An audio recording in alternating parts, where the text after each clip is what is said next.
These are the components for the rear differential. The rear differential goes together just the same way as the front differential. Exact same configuration. The only difference being that I'll be using 1 million weight oil for this diff versus the 500,000 that I used in the front diff. The manual again recommends that you use 20,000, and that is included. You can see there's a bottle of 20,000 weight. No, I'm going to use my 1 million, which might be a little light. I know a lot of guys are using 2.5 million, so I'm going to test this 1 million out in the rear along with the 500,000 that I have in the front and see how that goes. But anyway, I'm going to get this diff built with this 1 million in there and then keep on moving with the rear diff assembly. Team Baxter. Building this half drive shaft that goes into this rear axle. This is the AR60 XL axle, and it gets a half wild bore XL drive shaft. It's built much in the same way as that front CVD was built in the first step. Couple of shims, a spacer, a couple of bearings here, and this all gets trapped in with the pin. The second bearing traps the pin just like the first step. So I'll go ahead and get this rear drive shaft half built. After this is built, it gets installed into the axle casing just in the same way as the front did with the front gearbox. 3 screws hold just the corners of the bearings in, and that holds the rear drive shaft into the back axle. See how well that holds up, but I'm going to go ahead and get that slid in there since it's pretty much the same procedures as the front. I got the drive shaft seated. It was a pretty tight fit, but I got it in there. Also, I had to do some clever tightening.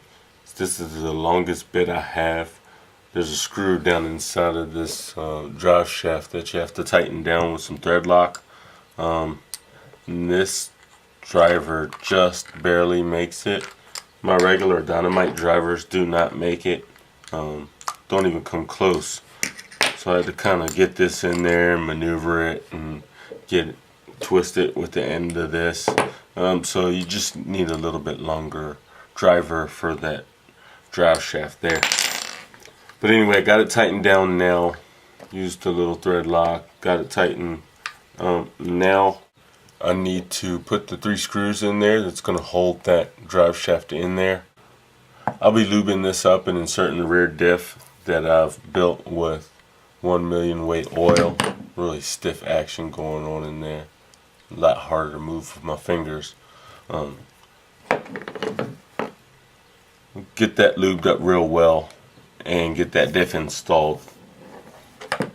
And after the diff goes in, just gets a little cover, just like the small one, just like the regular AR60 axles.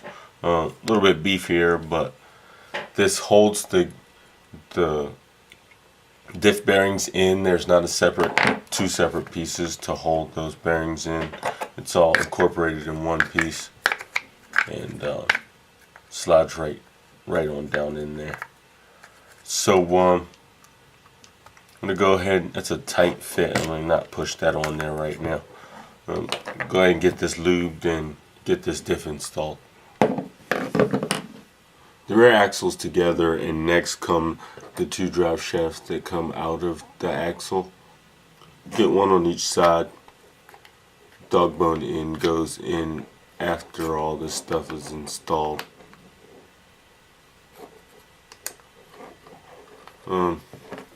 Slide that in there and find the slot. You can see it's engaged because the drive is moving. Do that on both sides.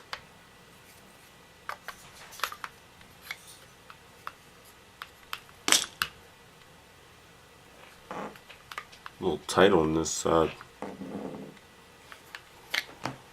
Finally got the other side in. It was a little tight to get in there. It's still not in all the way.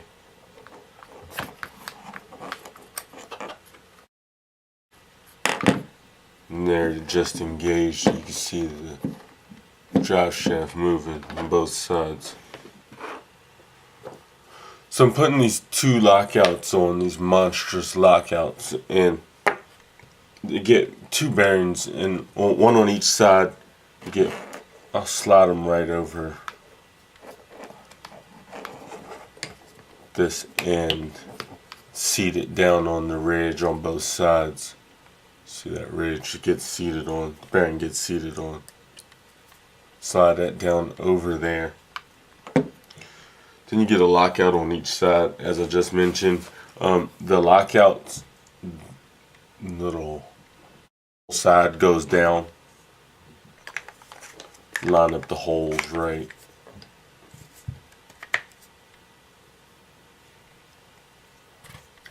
And it slides on there rather firmly.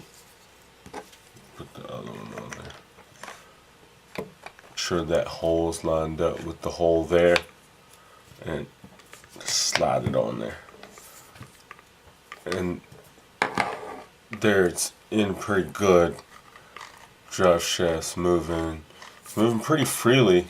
So after that, I get this top arch piece that gets screwed on there. One screw at the top and a couple down at the bottom on each side. Also, while I'm dealing with this rear axle, the hubs get screwed on. Simple hub installation. Pull the hub over the end, add the pin, and put your screw in there to hold it. So I'm going to go ahead and get those done, but that completes the rear axle